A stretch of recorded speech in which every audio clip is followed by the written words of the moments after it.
মহিলারা কিসের জন্য জাহান্নামে যাবে?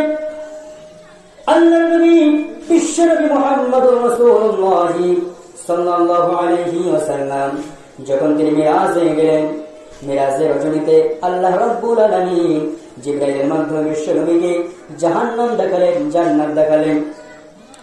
আল্লাহ নবী মিরাজ থেকে ফিরে আসলেন, বাড়িতে চলে এসেছেন নবীজি, দরজা লাগিয়ে দিয়ে জাহান্নামের দৃশ্য দেখে নবীজি চোখের পানি ছেড়ে কান্না করতেছেন। এমন সময় তারপরে যার টুকরা মেয়ে হযরতে ফাতেমা বিশ্ব নবীর বাড়িতে আসলেন, দরজা নক করলেন, আওয়াজ দিয়ে নবীজি দরজা ওপেন করলেন, খুলে দিলেন। ফাতেমা ঘরে প্রবেশ করলেন, প্রবেশ করার পর দেখে বাবার চোখে পানি, বাবা কান্না করতেছে, চোখের পানি মুছতেছে। ফাতেমা জিজ্ঞাসা করলেন, বাবারে কিসের জন্য আপনি কান্না করেন? কিসের জন্য, কোন কারণে আপনি কান্না করতেছেন বাবা আমার বলেন? নবীজি বললেন, মা রে, আল্লাহ রাব্বুল আলামিন আমাকে জাহান্নাম দেখিয়েছে। আমি জাহান্নামের দিকে যখন দৃষ্টিপাত করলাম, আমি দেখতে পেলাম অধিকাংশ পুরুষদের চাইতে নারীরা অনেক সংখ্যায় বেশি। আমি দেখতে পেলাম পুরুষদের থেকে নারীরা সংখ্যায় জাহান্নামে বেশি। এই দৃশ্য আমি দেখতে পেলাম, আর তাদেরকে এমন ভাবে শাস্তি দেওয়া হয়েছে, আমি সেই দৃশ্যগুলো দেখে আমি চোখের পানি ধরে রাখতে পারছি। ফাতেমা জিজ্ঞাসা করলেন, বাবা মহিলাদের কিসের জন্য, কোন কারণে শাস্তি দেওয়া হয়? কিসের জন্য তাদের শাস্তি দেওয়া হচ্ছে আপনি একটু বলেন, কি কারণে? নবীজি বললেন, অনেক কারণ আছে, তার মধ্যে প্রধানত মহিলারা জাহান্নামে যাবে 6টা কারণে। কয়টা কারণে বলেন? আর আওয়াজ দিয়ে বলেন। 6টা কারণে, অনেকগুলো কারণে জাহান্নামে যাবে, তার মধ্যে প্রধানত কারণ হলো 6টা। কয়টা? 6টা কারণ। আল্লাহ নবী বললেন, ফাতেমা মহিলারা 6টা কারণে জাহান্নামে যাবে। আমি দেখতে পেলাম এক শ্রেণীর মহিলাদের চুলের মুঠিটা উঁচু করে ধরে রাখা হয়েছে এবং নিচের দিকে দাও দাও করে আগুন জ্বলতেছে। আমি জিজ্ঞাসা করলাম, জিবরাইলকে বললাম, ভাই জিবরাইল, এই সমস্ত মহিলারা কারা? কিসের জন্য, কোন কারণে এদেরকে শাস্তি দেওয়া হয়? জিবরাইল আলাইহিস সালাম বললেন, ইয়া রাসূলুল্লাহ, ইয়া হাবিবাল্লাহ, হুজুর, এই সমস্ত মহিলারা ওই মহিলাগুলো, এরা যখন দুনিয়ার জমিনে জীবিত ছিল, এরা যখন রাস্তায় বাহির হতো, নিজেদের রূপ সৌন্দর্য প্রদর্শন করে বাহির হতো, মাথায় কাপড় দিত না, মাথায় ওড়না দিত না, শরীরটাকে আবৃত করত না, নিজেদের রূপ সৌন্দর্য প্রদর্শন করে রাস্তায় বাহির হতো। এই বেপরদায় চলার কারণে আল্লাহ রাব্বুল আলামিন এই সমস্ত নারীদের জন্য কিয়ামত পর্যন্ত শাস্তি রেখেছে। কিসের জন্য? বেপরদায় চলার কারণে মহিলাদের জাহান্নামে যাওয়ার 1 নম্বর কারণ হলো, নাম্বার 1, তারা বেপরদায় চলতো, এজন্য তাদের শাস্তি। তাদের দাও দাও করে আগুন জ্বলতেছে নিচের দিকে, আর চুলে মুঠি ধরে উপরের দিকে ঝুলিয়ে রাখা হয়েছে। কয় নম্বর গেল? 1 নম্বর।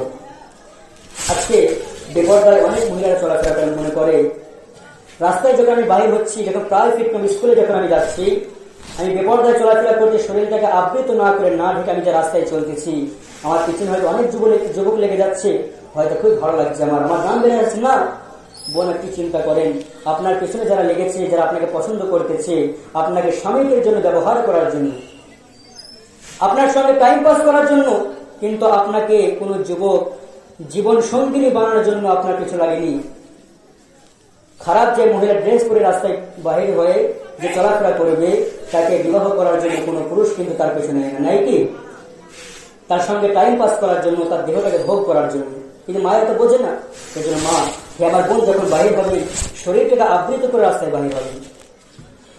এরপর বিশ্বনবী ফাতেমাকে বললেন, ফাতেমা, 1 নম্বর মহিলাদের জাহান্নামে যাওয়ার কারণ হলো তারা বেপরদায় চলাফেরা করতো, এই জন্য তাদের জাহান্নামের কারণ 1 নম্বর।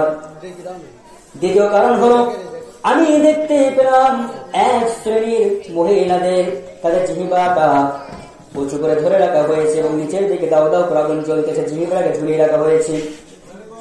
এত চিৎকার তারা করতেছে, কিন্তু তাদের আযাব বন্ধ হয় না। আমি জিজ্ঞাসা করলাম, ভাই জিবরাইল, এই সমস্ত নারীগুলো কারা? কিসের জন্য এই সমস্ত নারীদেরকে এরকম কঠিন ভাবে শাস্তি দেওয়া হয়? এরা কি কাজ করতে দুনিয়াতে? জিবরাইল আলাইহিস বললেন, ইয়া রাসূলুল্লাহ, ইয়া হাবিবাল্লাহ, এই সমস্ত মহিলাগুলো তারা এরা দুনিয়াতে এদের জন্য আল্লাহ স্বামী রেখেছিলেন, এদের স্বামী ছিল কিন্তু স্বামীর উপরে তারা কথা বলতো, চোখ রাঙিয়ে কথা বলতো, স্বামীর কথা বাস্তবায়ন করতো না, স্বামীর কথাকে মানত না, স্বামীর উপরে কথা বলতো, এমনকি পাড়া প্রতিবেশীর সাথে সুন্দর আচরণ করতো না, প্রতিবেশীর সাথে ভালো আচরণ করতো না, সবার সাথে ধমক দিয়ে কথা বলতো। ভাইয়ের আমার, এই জন্য বিশ্বনবী বললেন মহিলাদের জাহান্নামে যাওয়ার দ্বিতীয় নম্বর কারণ হলো তারা স্বামীর উপরে কথা বলবে। যারা এই সমস্ত মহিলাদের ঠিকানা জাহান্নামে হয়ে যাবে। কোথায় হবে? অনেক মহিলা আছে দেখবেন স্বামীর কথাকে মানে না, স্বামীকে কিছু মনেই করে না, দাবি দেয় না, আছে না নাই? স্বামী কোনো উপদেশ দিতেছে কিংবা কোনো ভালো কথা বলছে কিংবা তাকে কোনো কারণে তাকে প্রহার করেছে, কিন্তু দেখবেন সে মহিলা স্বামীকে মানতেই চায় না। এরকম মহিলা আছে না নাই? ভাইরা, আল্লাহর নবীকে প্রশ্ন করা হলো, ইয়া রাসূলুল্লাহ, ইয়া হাবিবাল্লাহ, মায়ের আমার লক্ষ্য করে শুনবেন, নবীজিকে প্রশ্ন করা হলো, ইয়া রাসূলুল্লাহ, ইয়া হাবিবাল্লাহ, আমাদের সমাজে একজন মহিলা আছে যে মহিলাটা 5 ওয়াক্ত নামাজ আদায় করে, আল্লাহর প্রত্যেকটা বিধিবিধানকে পালন করে, সমস্ত আমল সে করে, কিন্তু মহিলাটা স্বামীর কথা মানে না, স্বামীর কথা অনুযায়ী সে চলে না, এমনকি পাড়া প্রতিবেশীর সাথে সুন্দর আচরণ করে না। এই মহিলার ঠিকানা কোথায়? বিশ্বনবী বললেন এই মহিলাটা 5 ওয়াক্ত নামাজকে আদায় করতে পারে, সমস্ত আমলকে বাস্তবায়ন করতে পারে, কিন্তু মহিলাটা যদি স্বামীর আনুগত্য যদি না করে, মানুষের সাথে যদি সুন্দর আচরণ না করে, এই মহিলাটা কখনো জান্নাতি হতে পারে না। এই মহিলার ঠিকানা আমার দৃষ্টিতে জাহান্নামে। কোথায়? জাহান্নামে হয়ে। এই জন্য সবার সাথে সুন্দর আচরণ করা। আল্লাহর নবীকে প্রশ্ন করা হলো, ইয়া রাসূলুল্লাহ, ইয়া হাবিবাল্লাহ, উত্তম শ্রেষ্ঠ মুসলমান কারা? নবীজি বললেন, মান সালিমাল মুসলিমুনা মিন লিসানিহি ওয়া ইয়াদিহি, শ্রেষ্ঠ মুসলমান তো তারা, উত্তম মুসলমান তো সে ব্যক্তি যে ব্যক্তির জবান দ্বারা মানুষকে কখনো কষ্ট দেয় না, কথার দ্বারাই মানুষকে কষ্ট দেয় না, হাতের দ্বারাই কষ্ট দেয় না, অশ্লীল ভাষা ব্যবহার করে না, এই মানুষটা একজন হলো শ্রেষ্ঠ মুসলমান, উত্তম ব্যক্তি। এই জন্য ভাই আমার, সবার সাথে সুন্দর আচরণ করা করতে হবে না, কোন মানুষকে কষ্ট দিয়ে কথা বলা যাবে না, মানুষের সাথে হেসে কথা বলাটা এটা একটা ইবাদতের মধ্যে পড়ে। কারণ আমার কথায় কেউ যদি ব্যথা না পায়, আর আপনারা যদি আমার কথায় ব্যথা পান, মাফ করে দেবেন। তো সম্মানিত হাজির, মহিলাদের দ্বিতীয় নম্বর জাহান্নামে যাওয়ার কারণ কি? স্বামীর উপরে কথা বলতো, মানুষের সাথে সুন্দর আচরণ করতো না। এরপরে বিশ্বনবী বললেন, ফাতেমা, এরপরে দেখতে পেলাম এক শ্রেণীর মহিলাদের স্তনগুলোকে ঝুলিয়ে রাখা হয়েছে এবং তাদের নিচের দিকে দাও দাও করে আগুন জ্বলতেছে। আমি জিজ্ঞাসা করলাম, ভাই ইব্রাহিম, এই সমস্ত নারীদের শাস্তির কারণ কি? কোন কারণে এই সমস্ত মহিলাদেরকে শাস্তি দেওয়া হয়? বললেন, ইয়া রাসূলুল্লাহ, ইয়া হাবিবাল্লাহ, এই সমস্ত মহিলাগুলো এদের দুনিয়াতে স্বামী ছিল, কিন্তু স্বামীর অনুপস্থিতিতে, স্বামী যখন থাকতো না, অন্যের সাথে পরক্রিয়া প্রেম করতো। এই পরক্রিয়া প্রেম, এই ভাইরাস আমাদের সমাজ আছে না নাই? কথা বলেন, আছে না নাই? কত জায়গায় যাচ্ছে, অন্যের বউ কিনে আর একজন পালিয়ে গেছে, অন্যের স্বামী কিনে আর একজন পালিয়ে গেছে। এই নমুনা, এই দৃষ্টান্ত আমাদের সমাজ আছে না নাই? আছে। ভাইরা আমার, এজন্য আল্লাহ নবী বলেছেন, একটা মেয়েকে বিবাহ করতে গেলে 4টা গুণ থেকে বিবাহ করবে। এগুলো জানা প্রয়োজন। যুবক ভাই যারা শোনো, একটা মেয়েকে যখন তুমি ঠিক করে বিবাহ করবে, তার মধ্যে 4টা গুণ দেখবে। কয়টা গুণ? 4টা গুণ। আর যারা যুবতী বোন আছে, তোমরাও দেখবে, একটা ছেলেকে যখন বিবাহ করার জন্য তুমি ঠিক করবে, তোমার বাবাকে বলবে তার মধ্যে যেন কমপক্ষে 3টা গুণ থাকে। কয় গুণ? 3টা গুণ। আর যদি না হয়, আপনি স্ত্রীও দেখবেন যে দিন না থাকে, সেও দেখবেন পরকীয়া প্রেম কিংবা অন্যায় কাজে নামাজ থেকে সে বিরত থাকবে। আল্লাহ নবী বললেন, একটা মেয়েকে বিবাহ করতে গেলে তার মধ্যে 4টা গুণ দেখবে। নাম্বার 1, আল মালুহা, সে মেয়েটা ধন সম্পদ আছে কিনা। কি বললেন? ধন সম্পদ আছে কিনা। বলে হাসবিহা, তার বংশ মর্যাদা কেমন, সে কোন পরিবেশে, কোন বংশে সে লালিত পালিত হয়েছে, সেটা দেখবে। তার বংশটা কেমন ছিল। বলে জামালুহা, সে মেয়েটার রূপ সৌন্দর্য কেমন, সে মেয়েটার সৌন্দর্য কিনা। এরপর নবীজি 4th নম্বরে বললেন, বলে দিনুহা, মেয়েটার মধ্যে দিন আছে কিনা, ইসলাম সম্পর্কে, কোরআন সম্পর্কে জ্ঞান আছে কিনা। আল্লাহ নবী দিনের কথাটা শেষে বললেন, কিন্তু বিশ্বনবী সবচাইতে প্রাধান্য দিয়েছেন দিনদারিতাকে। আল্লাহ নবী বলেন, একটা মেয়ের মধ্যে যদি তার যদি অনেক সম্পদ থাকে, তার বংশ মর্যাদা যদি অনেক বড় হয়, সে যদি অনেক সুন্দরী হয়, আর যদি তার মধ্যে দিন না থাকে, ইসলাম সম্পর্কে যদি কোনো জ্ঞান না থাকে, সে মেয়েকে যদি বিবাহ করো তাহলে তোমার ঘরটা জাহান্নামের টুকরা হয়ে যাবে। আর একটা মেয়ের মধ্যে যদি দেখতে একটু কালো হয়, যদি সৌন্দর্য একটু কম হয় এবং বংশ মর্যাদা তার যদি খাটো হয়, ছোট হয়, আর যদি সেই মেয়েটার টাকা পয়সা কম থাকে, গরিব শ্রেণীর মেয়ে যদি হয়, তারপর তার মধ্যে যদি দিন থাকে, ইসলাম সম্পর্কে যদি জ্ঞান থাকে, তাই মেয়েকে তোমরা বিবাহ করবে, তোমার সংসারটা জান্নাতের টুকরা হয়ে বলে সুবহানাল্লাহ। তার যুবক ভাই যারা আছো ভাই, বিয়ে করতে হলে কয়টা গুণ দেখবে? একটা গুণ অবশ্যই দেখবে, তার মধ্যে দিন আছে কিনা। আমি ভাই বিবাহ করেছি, 2 বছর পার হয়ে গেছে, আমার স্ত্রী এখন আমাকে যে সাহেব ছাড়া কথা বলে আল্লাহর কসম বলছে, এত সম্মান করে খেদমত করে, কারণ সে ধনী লোকের মেয়ে নয়, কিন্তু তার মধ্যে দিন আছে। কি আছে? দিন আছে। স্বামীর খেদমত সম্পর্কে সে বোঝে স্বামী কেমন জিনিস। এবার আমার বোন যারা আছো, তোমরা যখন একটা ছেলেকে বিবাহ করাটা ঠিক করবে, তোমাদের বাবাকে বলবে কমপক্ষে ছেলের মধ্যে 3টা গুণ থাকে। কয়টা গুণ? 3টা গুণ। আল্লাহ নবী বললেন গুণ দেখবে, সেই ছেলেটার ক্যারেক্টার দেখবে, তার মধ্যে তার চরিত্রটা কেমন। একটা ছেলের যদি চরিত্র খারাপ হয়, ক্যারেক্টার যদি খারাপ হয়ে যায়, সে কি তার স্ত্রীকে সেরকম মর্যাদা রাখবে? তার তো চরিত্রই খারাপ, সে তো বিবিকে ছেড়ে অন্য স্ত্রীদের সাথে পরকীয়া প্রেমে লিপ্ত হয়ে যাবে। যাবে কি যাবে না? এই জন্য আল্লাহ নবী বললেন গুণটা দেখবে, তার চরিত্রটা কেমন। দ্বিতীয়ত, সেই ছেলেটা কোনো নেশা ভান করে কিনা, কোন নেশা করে কিনা। যদি একটা ছেলে মদ পান করে, অনেক মহিলা আছে দেখবেন বলে হুজুর আমার স্বামী এত মদ পান করে সে রাত্রিবেলায় যখন ঘরে প্রবেশ করে আমাকে প্রহার করে মারধর করে। আর ছেলেটা যদি মদ না পান করতো, কখন স্ত্রীদের গায়ে হাত দিত না। হাত দিত কি? দিত না। এরপরে আল্লাহ নবী দেখতে বলেছেন সেই ছেলেটার মধ্যে দিন আছে কিনা, ছেলেটার মধ্যে কোরআন সম্পর্কে জ্ঞান আছে কিনা। আমাদের স্ত্রীরা কখনো বলতে পারবে না তাদের উপর টর্চার করেছি। একটা মেয়েকেও মারা যায় যাতে 4টা কারণে, তাছাড়া আপনি যেখানে সেখানে মারতে পারবেন না, যখন তখন যে কোনো কারণে আপনি মারতে পারবেন না। তো একটা ছেলেকে বিবাহ করতে গেলে একটা মেয়ে কয়টা গুণ দেখবে? 3টা গুণ। তার ক্যারেক্টারটা কেমন, তার চরিত্র কেমন, এবং সে কোনো নেশা করে কিনা, এবং সেই পুরুষটা তার মধ্যে দিন আছে কিনা, এই 3টা গুণ আল্লাহ দেখতে বলেছেন। কে দেখতে বলেছেন? বিশ্বনবী। এজন্য ভাই আমার, যদি এই সমস্ত দিন না দেখা হয়, তাহলে স্ত্রী কখনো স্বামীর খেদমত করবে না। আল্লাহ নবী বলেন ফাতেমা, আমি দেখতে পেলাম ওই মহিলাটার স্তনের সাথে তাকে ঝুলিয়ে রাখা হয়েছে, এরপরে তাকে আযাব দেওয়া হচ্ছে, নিচের দিকে দাও দাও করে আগুন জ্বলতেছে।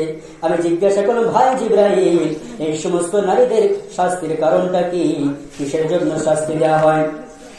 জিবরাইল আলাইহিস সালাম বললেন ইয়া রাসূলুল্লাহ ইয়া হাবিবাল্লাহ হুজুর, এই সমস্ত মহিলারা যখন তারা দুনিয়াতে থাকতো স্বামী তাদের ছিল, কিন্তু স্বামীর অনুপস্থিতিতে অন্য পুরুষের সাথে খারাপ সম্পর্ক রেখেছিল। এই সমস্ত নারীদের এজন্য তাদেরকে শাস্তি দেওয়া হচ্ছে। কয়টা কারণ গেল? 3টা কারণ গেল। 1 নম্বর শাস্তি পর্দা না করলে। দ্বিতীয়ত, যদি স্বামীর কথাকে প্রাধান্য না দেয়, স্বামীর আনুগত্য যদি না করে, স্বামীর ওপরে যদি কথা বলে, তাহলে মহিলাদের জাহান্নামে যাওয়ার দ্বিতীয় কারণ হলো। আর তৃতীয়ত, স্বামী ছাড়া যদি অন্য কোনো পুরুষের সাথে প্রেম করে। একটা মেয়ে তার রূপ সৌন্দর্য যা দিয়েছে সবকিছু কার জন্য দেখাতে পারবে? তার জন্য, সবকিছু হালাল স্বামীর জন্য। আর পরপুরুষের সামনে যখনই যাবে দেখানো জায়েজ নাই। 3টা কারণ গেল। এরপর বিশ্বনবী বললেন ফাতেমা, আমি দেখতে পেলাম এক শ্রেণীর মহিলাদেরকে এত শাস্তি দেওয়া হচ্ছে, তাদের বুকের উপরে পাথর চাপিয়ে রাখা হয়েছে এবং অনেক শাস্তি তাদেরকে দেওয়া হচ্ছে। আমি জিজ্ঞাসা করলাম ভাই জিবরাইল, এই সমস্ত মহিলা এরা কারা, কিসের জন্য এই সমস্ত মহিলাদেরকে শাস্তি দেওয়া হয়? জিবরাইল আলাইহিস সালাম বললেন ইয়া রাসূলুল্লাহ, এই সমস্ত মহিলারা এরা নামাজের প্রতি অনীহা করতো, নামাজের গুরুত্ব দিত না, এবং তাদের যখন পিরিয়ড হতো, তাদের যখন শরীরটা নাপাক থাকতো, নাপাক থেকে তারা পবিত্রতা অর্জন করতো না, তার নাপাক অবস্থায় থাকতো, তারা ফরজ গোসল করতো না, এবং নামাজের প্রতি তাদের অনীহা ছিল, গুরুত্ব তাদের ছিল না।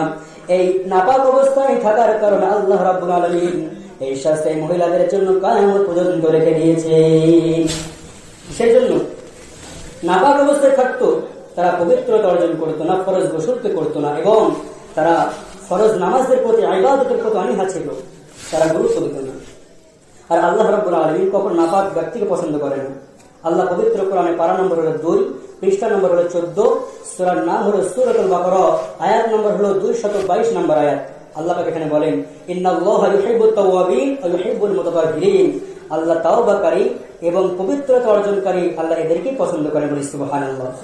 নাপাক ব্যক্তিকে আল্লাহ পছন্দ করেন। কয়টা কারণ গেল? 4টা কারণ।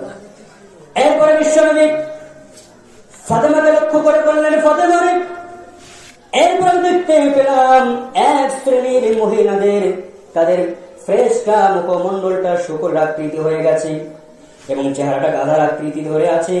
এরকম চেহারা আমি যখন দেখতে পেলাম, আর এদেরকে শাস্তি দেওয়া হয়েছে এবং তাদের মুখমণ্ডলটা ফ্রেশটা তাদের শুকর আকৃতি হয়ে গেছে, শুকরের মতো আল্লাহ বানিয়ে দিয়েছেন।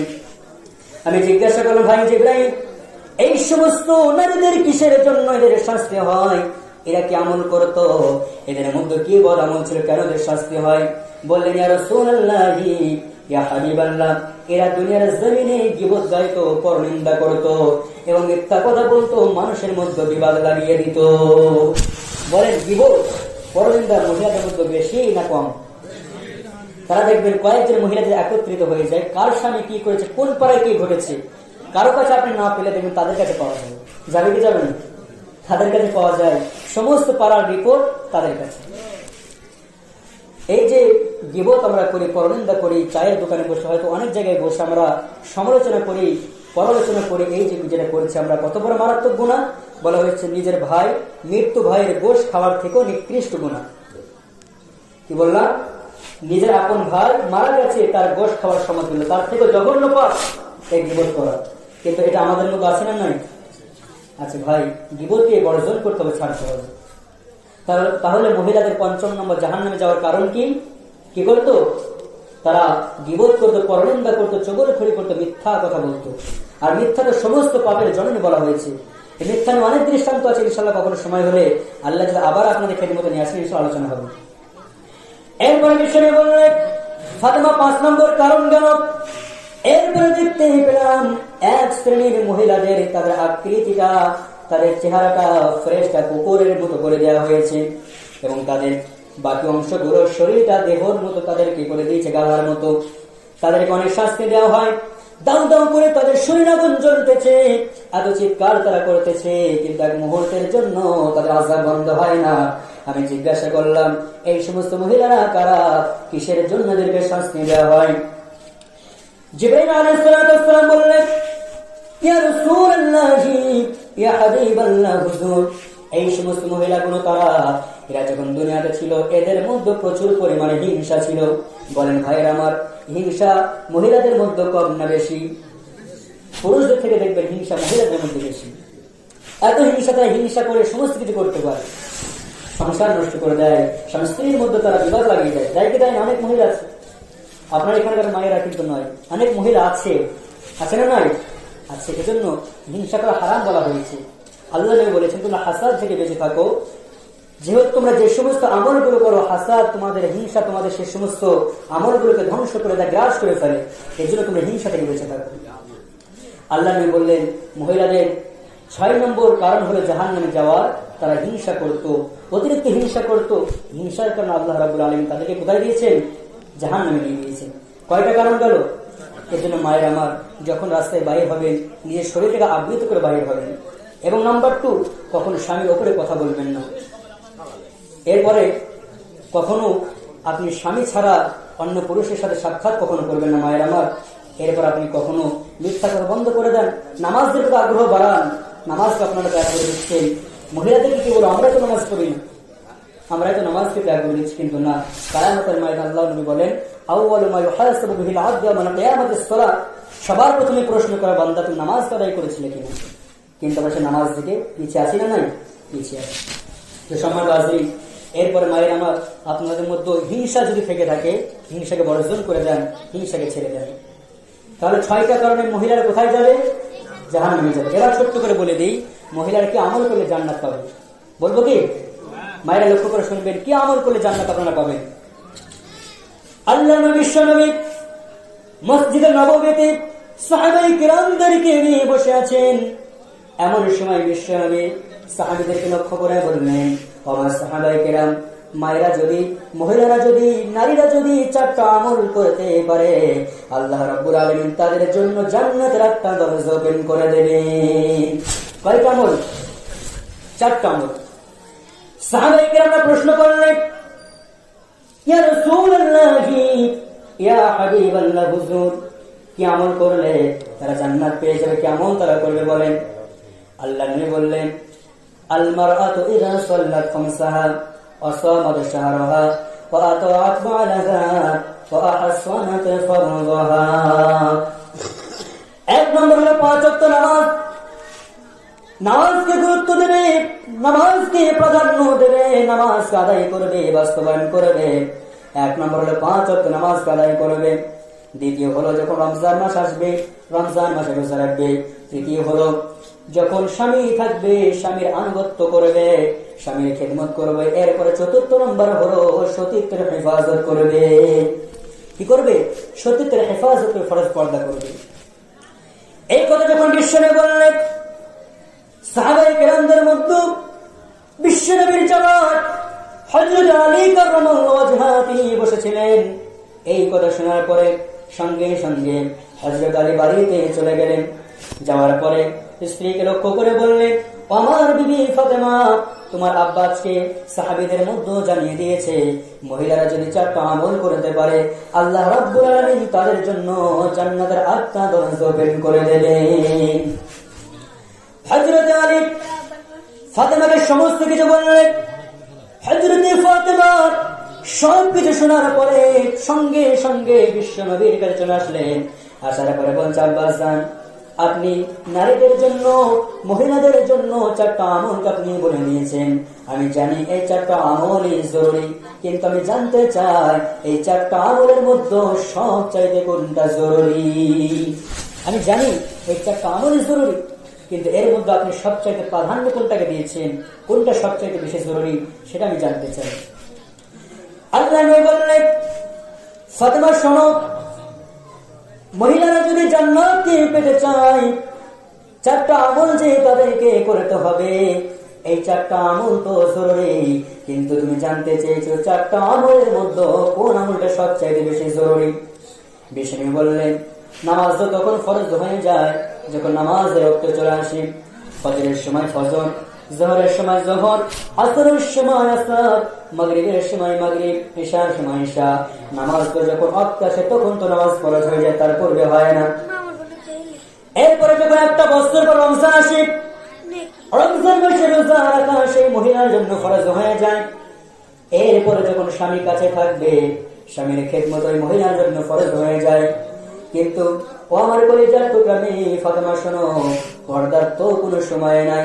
একটা মেয়ে যখন বালেগ হয়ে যায়, বালেগ হয়ে যাওয়ার পরে বৃদ্ধা বয়স পর্যন্ত যতদিন দুনিয়াতে জীবিত থাকবে ততদিন ওই মহিলার জন্য সর্বহালাতে পর্দা করা ফরজ হয়ে যায়। ফাতেমা বললেন, বাবা, আমি বুঝতে পারলাম 4টা আমলের জরুরি, কিন্তু 4টা আমলের মধ্যে সবচাইতে জরুরি হলো পর্দা। কোনটা? পর্দা। মায়ের আমার, পর্দা না করলে কি শাস্তি আপনারা জানতে পারলেন। আর যদি পর্দা করা হয় আপনার ঠিকানা কেমন জান্নাতে হয়ে যাবে। পর্দা যদি করেন আল্লাহ আপনার ঠিকানা কেমন জান্নাতি করে দেবে। আর পর্দার প্রতি গুরুত্ব ফাতেমা কেমন দিয়েছিলেন। ফাতেমা যখন এই আলোচনা যখন শ্রবণ করলেন, ফাতেমা বললেন, আব্বাজান, আমি আজ থেকে ওয়াদা করেছি আমি যেরকম পর্দা করি এর থেকেও আরো কঠিন ভাবে পর্দা করব। মায়ের আমার যারা আছেন, আপনারা ওয়াদা করতে পারেন।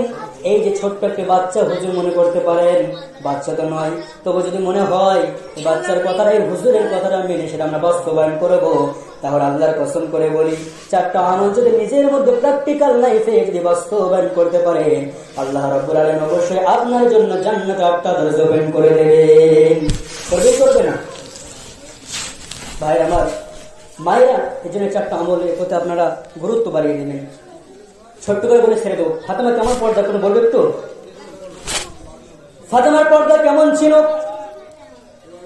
আল্লাহর নবী দুনিয়া থেকে বিদায় নিয়ে চলে গেছেন, 6 মাস হয়ে গেল বিশ্ব নবী দুনিয়া থেকে বিদায় নিয়েছেন।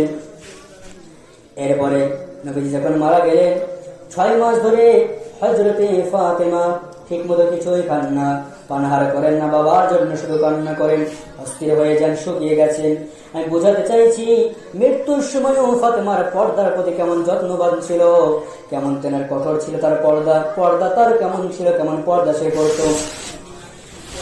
হযরতে ফাতেমা বিশ্বনবী মারা গেলেন 6 মাস হয়ে গেল। বিশ্বনবীর ইন্তেকালের পরে হযরতে ফাতেমা দুনিয়াতে যতদিন ছিলেন ততদিন ঠিক মতো তিনি ঘুমাতে পারেন নাই, ঠিক মতো খাওয়া দাওয়া করতে পারেন নাই, শুধুই তিনি কান্না করেন। হযরতে ফাতেমা এক সময় এত অসুস্থ হয়ে গেলেন, এত দুর্বল হয়ে গেলেন, কয়েকটা দিন ধরে চার শরীরে জ্বর রয়েছে, তিনি উঠতে পারেন না, ঠিক মতো রান্নাও করতে পারেন না, খাওয়া দাওয়া করতে পারেন না। আল্লাহ মারা গেল 6 মাস হয়ে গেল। একদিন হযরতে ফাতেমা গভীর রজনীতে কি যেন স্বপ্ন দেখলেন, আর স্বপ্ন দেখার পরে পরের দিন সকাল বেলায় হযরতে ফাতেমা এত সুন্দর করে একটি নতুন কাপড় পরিধান করেছেন, চুলার উপর হাড়ি চাপিয়ে দিয়েছেন, হাড়িতে পানি চাপিয়ে দিয়েছেন, আর একটা বালতিতে হাসান হুসাইনের এবং তার স্বামী আলীর জামা কাপড়গুলো নিজ হাতে পরিষ্কার করতেছেন। হযরত আলী ফজরের নামাজ আদায় করে আসলেন, আসার পরে বাড়িতে যখন প্রবেশ করলেন, প্রবেশ করার পরে তার স্ত্রীকে সালাম দিলেন, ফাতেমা সালামের উত্তর দিলেন। দেওয়ার পরে হযরত আলী ফাতেমার দিকে তাকিয়ে অবাক হয়ে গেলেন যে ফাতেমা, আজকে তোমার দিকে তাকিয়ে আশ্চর্য হয়ে যায়, কারণ আমি জানি, আমি দেখেছি প্রত্যেকদিন তুমি ফজরের নামাজ আদায় করো, এরপরে তুমি কোরআন তেলাওয়াত করো, আজকে দেখি তোমার রুটিন থেকে তোমার কাজগুলো আলাদা, এত সুন্দর করে তুমি সাজগোজ করেছো, এরপরে তুমি এত সকাল বেলায় আমার আর আমার সন্তানের জামা কাপড় গুলো তুমি পরিষ্কার করতেছ, আর তুমি একটা হাড়িতে দেখি চুলার উপরে পানি চাপিয়ে রেখেছো, কিসের জন্য বুঝতে পারলাম না। হযরত ফাতেমা স্বামীকে জড়িয়ে ধরলেন, ফাতেমার মুখে মুচকি হাসি, কিন্তু চোখ দিয়ে গরম পানি টপটপ করে পড়তেছে। স্বামীকে লক্ষ্য করে বললেন, স্বামী গো, কিসের জন্য জানেন? আজকে গত রজনীতে আমি স্বপ্ন দেখলাম আমার আব্বাজান আমার ঘরের মধ্যে প্রবেশ করলেন, প্রবেশ করার পরে কি যেন তালাশ করতেছেন, কি যেন খুঁজতেছেন। আমি বাবাকে জিজ্ঞাসা করলাম, বাবারে আপনি কি খুঁজতেছেন, কি তালাশ করতেছেন? আমার বাবা বলল, ফাতেমা আমি তো তোমাকেই খুঁজতেছিলাম, তোমাকে তালাশ করতেছি। ফাতেমা তুমি শুনে রাখো, আজকের দিনটা তোমার জন্য জীবনের শেষ দিন। তুমি আগামীকাল রোজা রাখবে, রাত্রি বেলায় সেহরি খাবে, আর আগামীকাল সন্ধ্যায় আমি নবীর সাথে তোমার ইফতার হবে এক দস্তরখানায়। আগামীকাল দিনটাই তোমার জীবনের শেষ দিন। এই কথা বলে বিশ্ব নবী সঙ্গে সঙ্গে ফাতেমার ঘর থেকে বাইরে হয়ে গেলেন। হযরত ফাতেমা স্বামীকে লক্ষ্য করে বললেন, স্বামী আমার, এখান থেকে বুঝতে পেরেছি নিশ্চয় আজকের দিনটা আমার জীবনের শেষ দিন, আর আমি দুনিয়াতে জীবিত থাকবো না, কারণ বাবা আমাকে বলে দিয়েছে নিশ্চয় এখানে আমার জীবনের শেষ দিন। আর আমার বাবা মৃত্যুর সময় বলেছিল, আমি যখন বাবার জন্য কান্না করতেছিলাম, কান্না স্থির হয়ে যাচ্ছিলাম, আমার বাবা আমাকে সান্ত্বনা দিয়ে আমাকে ডেকে বলেছিল, ফাতেমা তুমি কান্না করো না, চিন্তা করো না, আমার ইন্তেকালের পর সর্বপ্রথম তোমার সাথে আমি নবী তোমার সাক্ষাৎ হবে, তুমি কান্না করো না। স্বামী আমার, তুমি বুঝতে পেরেছি আজকের দিনটা হয় তোমার জীবনের শেষ দিন, আমি হয়তো বিদায় নিয়ে চলে যাবো। হযরত আলী বলেন, বিবিরে কি বলো, কিছুই বুঝি না, কি বলতেছ কিছুই তো বুঝতে পারলাম না। হযরতে ফাতেমা বলেন, আমার প্রিয় তোমার স্বামী, আপনি বোঝেন কিংবা না বোঝেন, আপনি যেটাই বলেন না কেন, আপনি যাই বলেন না কেন, আজকের দিনটা আমার জীবনের শেষ দিন। আপনি প্রশ্ন করেছেন কিসের জন্য আমি চুলার উপর হাড়ি চাপিয়ে দিয়েছি, পানি গরম করে দিয়েছি, আপনি প্রশ্ন করেছেন কিসের জন্য।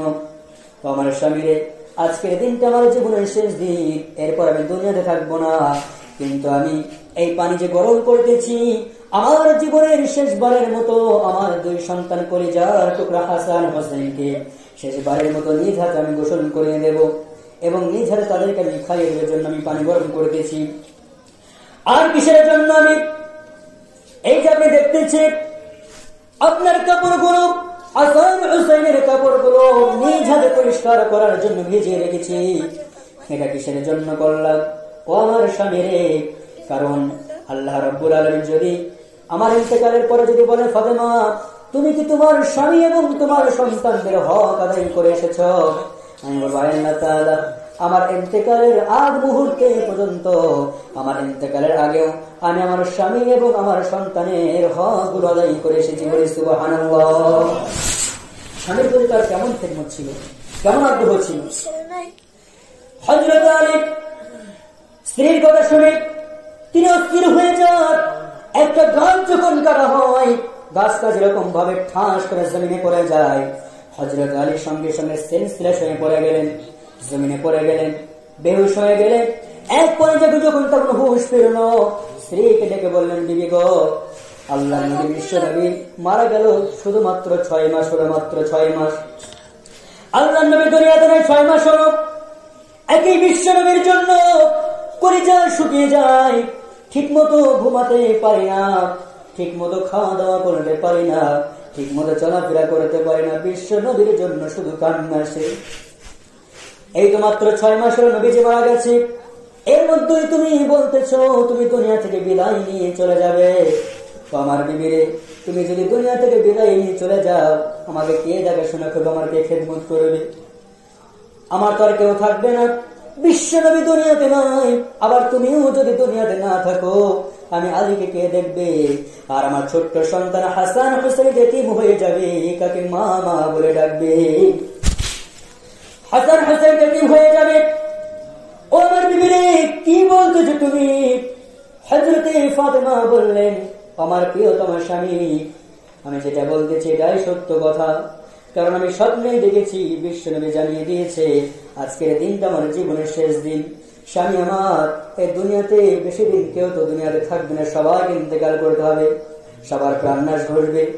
স্বামী আমার, আজকের দিনটা আমার জীবনের শেষ দিন। এই কথা বলার পরে ফাতেমা ঘরের এক কোণায় কান্না করে, হযরত আলী ঘরের এক কোণায় কান্না করে, স্বামী স্ত্রীকে দুজনাই 2 কোণায় কান্না করে, কথা বলে না। এমন সময় হাসান হুসাইন তারা 2 ভাই মক্তবে পড়তেছিল। 2 ভাই দৌড়ে আসলেন ঘরের মধ্যে। আসার পরে দেখেন বাবা একদিকে কান্না করে, অপরদিকে মা কান্না করে। এই দৃশ্য দেখার পরে হযরত হাসান হুসাইন মাকে লক্ষ্য করে বললেন, মা, আপনি কিসের জন্য কান্না করেন? আর যদি ফাতেমার ঘরে কোনো অসুবিধা হতো, তাহলে হযরত ফাতেমার সঙ্গে সঙ্গে বলতেন, নানার কাছে তোমরা চলে যাও। কিন্তু আজকে নানা নাই। ফাতেমা কান্না করে হাসান হুসাইনকে লক্ষ্য করে বললেন, আমার কলিজার টুকরা সন্তান, তোমরা নানার রওজায় চলে যাও, নানার কাছে গিয়ে জিজ্ঞাসা করো। হযরত হাসান হুসাইন সঙ্গে সঙ্গে নানার রওজায় চলে গেলেন। যাওয়ার পর নানাকে লক্ষ্য করে বললেন, নানা, ঘরে গিয়েছিলাম দেখি মাও কান্না করে, বাবাও কান্না করে, কেন বুঝতে পারলাম না। আল্লাহর নবী বিশ্ব নবী হাসান হুসাইনকে লক্ষ্য করে বললেন, ওর কলিজার টুকরার নাতি, এক্ষুনি তোমরা বাড়ি চলে যাও, আমার কাছে আসার তোমাদের অনেক সময় আছে, আমার কাছে আসতে অনেক তোমরা পারবে, কিন্তু এক্ষুনি বাড়ি চলে যাও, কারণ তোমার মাকে শেষবারের মতো, জন্মের মতো আজকে তোমরা দেখে নাও, কারণ তোমার মাকে আজকের পরে আর কখনো তোমার মাকে দেখতে পারবে না। হযরত হাসান হুসাইন 2 ভাই বাড়িতে চলে আসলেন। আসার পরে মাকে লক্ষ্য করে বললেন, মা, নানার কাছে গিয়েছিলাম, নানা রওজা থেকে আওয়াজ পেলাম, নানা বলতে চাচ্ছে নাকি আপনি কোথায় চলে যাবেন? মা গো, যখন আমাদের কোনো অসুবিধা হতো কান্না করতাম, তুমি নানার কাছে পাঠিয়ে দিতে, কিন্তু আজকে দুনিয়াতে নানা নাই। আবার নানা বলেছি তুমি ওনাকে দুনিয়া থেকে বিদায় নিয়ে চলে যাবে। মা গো, আমরা কোথায় যাব? আমরা বেতিম হয়ে যাবো, কাকে মা মা বলে ডাকবো? মা, তুমি সত্যি করে বলো, তুমি কোথায় চলে যাবে? ফাতেমা কিছুই বলে না। হযরত আলী কান্না করে, আলীও কিছু বলে না। এরপর হযরত ফাতেমা হাসান হুসাইনকে সান্ত্বনা দিয়ে এক পর্যায়ে সুন্দর করে তাদেরকে গোসল করিয়ে দিলেন, এরপরে খাইয়ে দিলেন, তাদেরকে ঘুম পাড়িয়ে দিলেন। এরপরে হযরত ফাতেমা উঠতে পারেন না, প্রচন্ড জ্বরাক্রান্ত, অসুস্থ হয়ে গেছেন, দাঁড়াতে পারেন না। এক পর্যায়ে স্বামীকে লক্ষ্য করে বললেন, তো আমার স্বামী, আপনি তো আমার কাছে আসেন। হযরত আলী স্বামীর কাছে গেলেন, আলী স্ত্রীর কাছে গেলেন। যাওয়ার পরে ফাতেমা স্বামীকে লক্ষ্য করে বললেন, স্বামী আমার, আমি দুনিয়া থেকে বিদায় নিয়ে চলে যাব, কিন্তু আজকে আমি আপনাকে কয়েকটা ওসিয়াত করব, কয়েকটা জিনিস চাইবো, কয়েকটা আবদার করব, আপনি আমার আবদার গুলো পুরা করবেন। হযরত আলী বললেন, বিবি রে, কি তোমার আবদার বলো, অবশ্যই আমি পুরা করবো, পুরা করার চেষ্টা করবো। হযরত ফাতেমা স্বামীকে লক্ষ্য করে বললেন, ও আমার স্বামী, আপনার কাছে আমি 4টা আবদার করবো, 4টা ওসিয়াত করবো, 4টা ওসিয়াত আপনি মেনে নেবেন। আলী বললেন, বলো তোমার কি ওসিয়াত? হযরত ফাতেমা স্বামীকে লক্ষ্য করে বললেন, ও আমার স্বামী, 1 নম্বর আমার ওসিয়াত হলো, দীর্ঘদিন আপনার সাথে সংসার করলাম, একই বিছানায় ছিলাম, একই প্লেটে খাবার খেয়েছি, দীর্ঘদিন একই বিছানায় ছিলাম, একই ঘরে আমরা ছিলাম, একই ছাদের নিচে আমরা ছিলাম দীর্ঘদিন। ও আমার স্বামী, না জানি কত হয়তো আপনাকে আঘাত দিয়ে কথা বলেছি, কষ্ট দিয়ে কথা বলেছি, আমার প্রাণের স্বামী, আপনি আল্লাহর হস্তে নিজ গুণে আপনি আমাকে মাফ করে দেন। ভাই আমার, আপনি যদি আপনার স্ত্রী যদি কোনো দোষ করে, তারপরেও দেখবেন স্বামীর কাছে এমন স্ত্রী যে ক্ষমা চাইতে চায় না, ক্ষমা চাই না, এরকম মহিলা আছে না? নাই বলেন তো, আছে না? স্বামীকে বলে তোকে তালাক দিব, এমন মহিলা তুই তুকারি করে স্বামীকে। এজন্য মা, কখনো স্বামীর উপরে কথা বলবেন না। ফাতেমা দেখেন, স্বামীর কাছে ক্ষমা চাই, স্বামী আমার, এতদিন ধরে সংসার করলাম, যদি কোনোদিন কথা প্রসঙ্গ যদি কখনো কষ্ট দিয়ে কথা বলেও থাকি, আপনি আমাকে মাফ করে দেন। এই জন্য মাফ করবেন। কিয়ামতের ময়দানে আল্লাহ রাব্বুল আলামিন যদি আপনি যদি আল্লাহর কাঠগড়ায় যদি নালিশ করেন, ফাতেমা আমার কথাকে মান্য করেছে, আমার খেদমত করেনি, তাম পৃথিবীর মানুষ যদি বলে ফাতেমা ভালো ছিল, ফাতেমার মতো ভালো মহিলা কেউ ছিল না, কিন্তু আপনি যদি বলেন আমার স্ত্রী আমার উপরে কথা বলেছে, আমার কথাকে ঠিক মতো মানেনি, তাহলে তাম পৃথিবীর মানুষ আমাকে ভালো বললেও আল্লাহ রাব্বুল আলামিন আমার ঠিকানা জান্নাতে দেবে না। এজন্য স্বামী আমার, আপনি আল্লাহর রাস্তায় আমাকে মাফ করে দেন। এরপর হযরত ফাতেমা যখন বললেন, হযরত আলী এমন ভাবে কান্না শুরু করে দিলেন। আলী ফাতেমাকে লক্ষ্য করে বললেন, বিবি রে, তুমি আমাকে এরকম ভাবে বলে লজ্জা আমাকে দিও না, তুমি আমাকে লজ্জা দিও না, কারণ আমি আলী, তোমার তো যোগ্য পত্র আমি ছিলাম না, আমার তো কিছুই নাই, তারপরেও তোমার আব্বা জান বড় ভালোবেসে মায়া করে দয়া করে তোমাকে আমার মতো একজন গরিব আলীর হাতে তুলে দিয়েছে। জিন্দেগিতে কোনোদিন তোমাকে 2 বেলা পেট ভরে খাবার দিতে পারি নাই, ভালো কাপড় তোমাকে দিতে পারি নাই, একজনের জুতো তোমাকে দিতে পারি নাই। ও আমার বিবি রে, আমি তো স্বামী হিসাবে তোমার ঠিক মতো আমি হক আদায় করতে পারি নাই।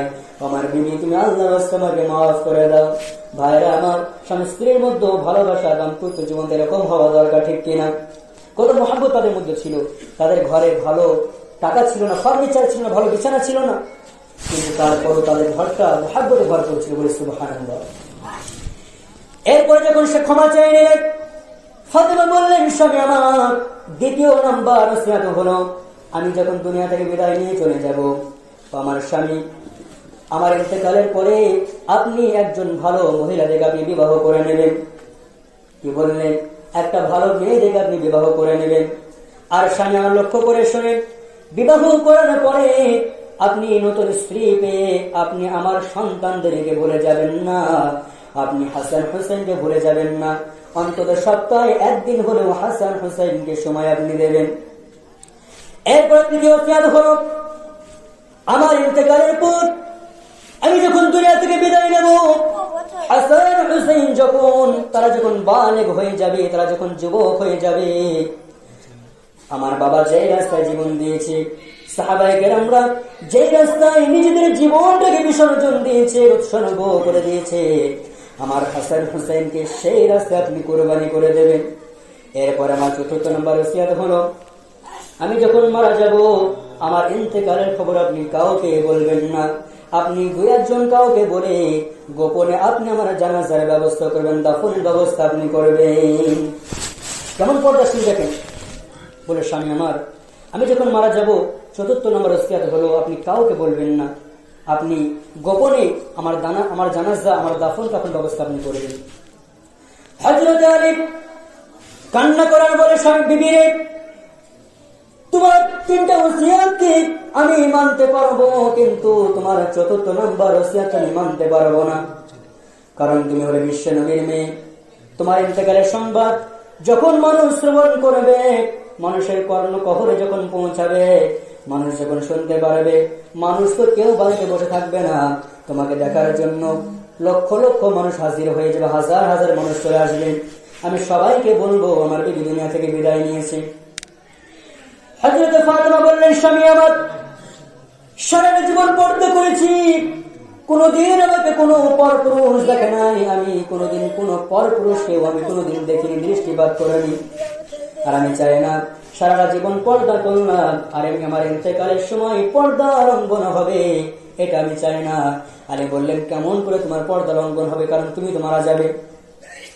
ফাতেমা বললেন, স্বামী রে, আমি যখন মারা যাব, আমাকে যখন খাটিয়ার পড়তে না হবে, যখন মানুষ জানাজা করবে, তখন হয়তো কিছু মানুষ আমাকে দেখার জন্য আমার দিকে দৃষ্টিপাত করবে, আর তারা লক্ষ্য করে বলবে, তারা ধারণা করে বুঝতে পারবে ফাতেমা কতটুকু লম্বা ছিল, ফাতেমার স্বাস্থ্য কেমন ছিল, তার শরীরটা কেমন ছিল। এই যে মানুষ চিন্তা করবে, ধারণা করবে, এটা আমার জন্য, ওই ফাতেমার জন্য পর্দার খেলাফ হয়ে যাবে। আমি এটা বরদাস্ত করতে পারবো না। স্বামী আমার, আপনি কাউকে বলবেন না। মায়ের আমার লক্ষ্য করে শোনেন, ফাতেমা দুনিয়া থেকে বিদায় নিয়ে চলে যাবে, সে মারা যাবে, তারপরেও সে বলছে আপনি কাউকে বলবেন না, কেউ যদি আমাকে দেখে আমার পর্দার খেলাফ হয়ে যাবে।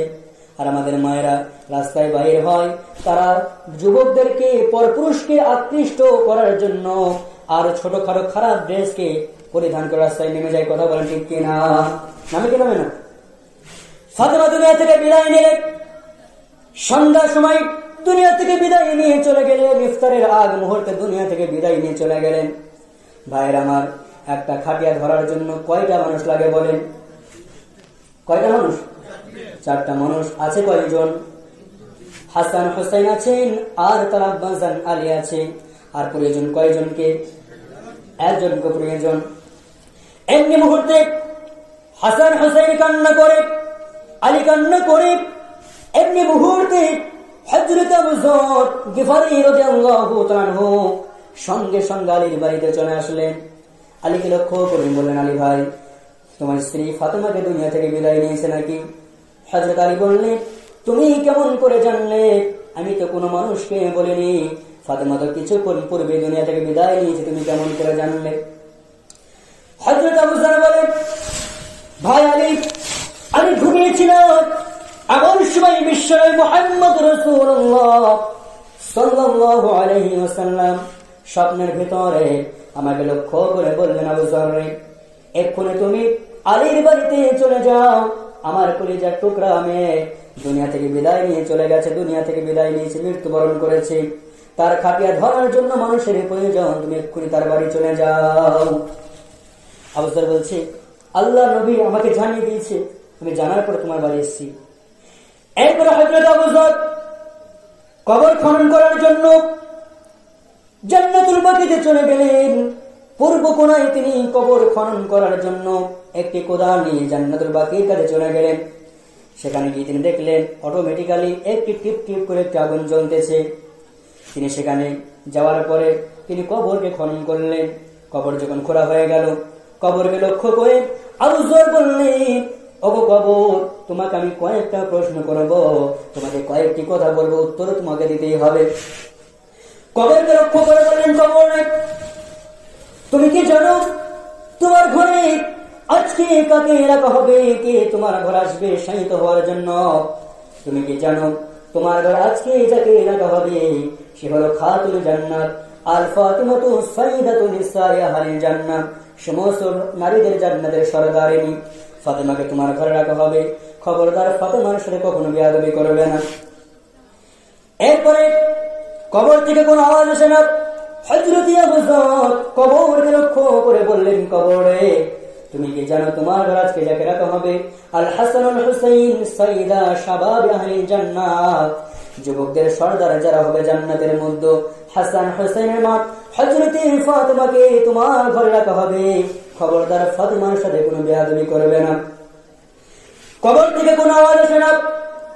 এরপরে হযরত আবু যর গিফারি কবরকে লক্ষ্য করে বললেন, ও কবর তুমি শুনে রাখো, তোমার ঘর আজকে যাকে রাখা হবে সে হলো হযরত আলী কাররামাল্লাহু ওয়াজহা। তার স্ত্রী ফাতেমাকে তোমার ঘরে রাখা হবে। ইসলামের চতুর্থ খলিফা হযরত আলীর বিবিকে তোমার ঘরে রাখা হবে। খবরদার তার সাথে কোনো বেয়াদবি করবে না। কিন্তু এরপরও কবর থেকে কোনো আওয়াজ আসে না। এরপর আবার পঞ্চমবারে হযরত আবু যর কবরকে লক্ষ্য করে বললেন, কবর রে, তোমার ঘরে আজকে যাকে রাখা হবে সে তো কোনো সাধারণ মানুষের মেয়ে নয়, সে হলো বিশ্বনবী মুহাম্মদ রাসূলুল্লাহ সাল্লাল্লাহু আলাইহি ওয়াসাল্লামের কলিজার টুকরা ফাতেমা। ফাতেমাকে তোমার ঘরে রাখা হবে, খবরদার কোনো বেয়াদবি করবে না। এই কথা যখন বললেন, আল্লাহ রাব্বুল আলামিন কবরের জবানকে আল্লাহ খুলে দিলেন। কবরের ভেতর থেকে গায়ে আওয়াজ আসতেছে, ও আবু যর তুমি শুনে রাখো, আমি এমন একটা ঘর, আমি এমন একটা জায়গা, আমি এমন একটা নির্জন জায়গা, আমি কোন ফাতেমাকে চিনবো না, কোন জান্নাতের সর্দার আমি কে চিনি না, কোন হাসান হোসেনের মাকে চিনি না, কোন আলীর বিবিকে চিনি না, কোন বিশ্ব নবীর মেয়েকে আমি চিনি না।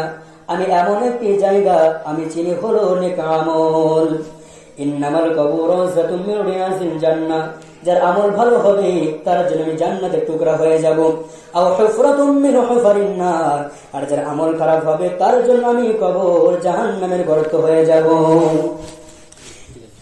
এই কথা শোনার পরে আবু যর অজ্ঞান হয়ে গেলেন, বেহুশ হয়ে গেলেন, সঙ্গে সঙ্গে সেখান থেকে ভেগে পলায়ন করলেন। এরপরে বিশ্বনবী খাটিয়া ধরার জন্য আবু যরকে তিনি ডাকলেন, কিন্তু আবু যরের কোনো খোঁজ নাই, সঙ্গে সঙ্গে পালিয়ে গেছে আওয়াজ শুনে। সেই দিন থেকে যতদিন জীবিত ছিল হযরত আবু যর কোনোদিন ঠিক মতো খেতে পারে নাই, ঠিক মতো ঘুমাতে পারে নাই। সর্বদাই তার কানে এই আওয়াজ আসতো, আমি কবর নির্জন একটি জায়গা, আমি কিছু চিনি না। এই জন্য ভাইয়ের আমার, আমাদেরকে সে অন্ধকার কবরে যেতে হবে, সেই জায়গায় যেতে হবে। এখন সময় আছে। আমার বিষয় থেকে অভাব নিয়ে আমি যেখানে যে কোরআন থেকে এক একটা বিষয় আলোচনা করি, কিন্তু আজকে যেহেতু মহিলারা আছে তার সম্পর্কে যেহেতু কোনো আলোচনা হয়নি, এই যে আলোচনা তুলে ধরলাম। মায়ের আমার, আপনারা 4টা আমল করবেন, 5 ওয়াক্ত নামাজ পড়েন, পর্দা করেন, স্বামীর খেদমত করেন, এবং আপনি রমজান যখন আসবে রমজান মাসে রোজা রাখবেন। আমার যুবক ভাইয়েরা, জিন্দেগিতে অনেক অন্যায় করেছি আমরা, এখন সময় আছে কবরকে স্মরণ করে। কুল্লু নাফসিন যায়কাতুল মাউত সুম্মা ইলাইনা তুরজাউন। আল্লাহ পাক বলেন, প্রত্যেক প্রাণীকে একদিন না একদিন তো মৃত্যুর সাথে আস্বাদন করতেই হবে, গ্রহণ করতেই হবে। সুম্মা ইলাইনা তুরজাউন, আবার পুনরায় আমার নিকট ফিরে আসতে হবে। এর জন্য এখন সময় আছে ভাই, গুনার কাজে কোনো শান্তি নাই, গুনাকে আমরা বর্জন করে দিই, আমরা নেক আমলকে শুরু করি। আর আমার আব্বাস জানারা যারা আছেন গুনাকে ছেড়ে দেন, নামাজকে শুরু করেন। আজকে তো আল্লাহ আমাদের অনেক ভালো রেখেছেন, অনেক দিয়েছেন, তারপর নামাজ পড়তেছি না। সাহাবায়ে কেরামদের কিছুই ছিল না, তারপর তারা নামাজকে ত্যাগ করেনি, নামাজকে কাজা করেনি। কোনটা সময় হলে ইনশাআল্লাহ আলোচনা করবো, অনেক রাত হয়ে গেছে। তো যে আলোচনাগুলো করলাম আল্লাহ রাব্বুল আলামিন বলনেওয়ালা,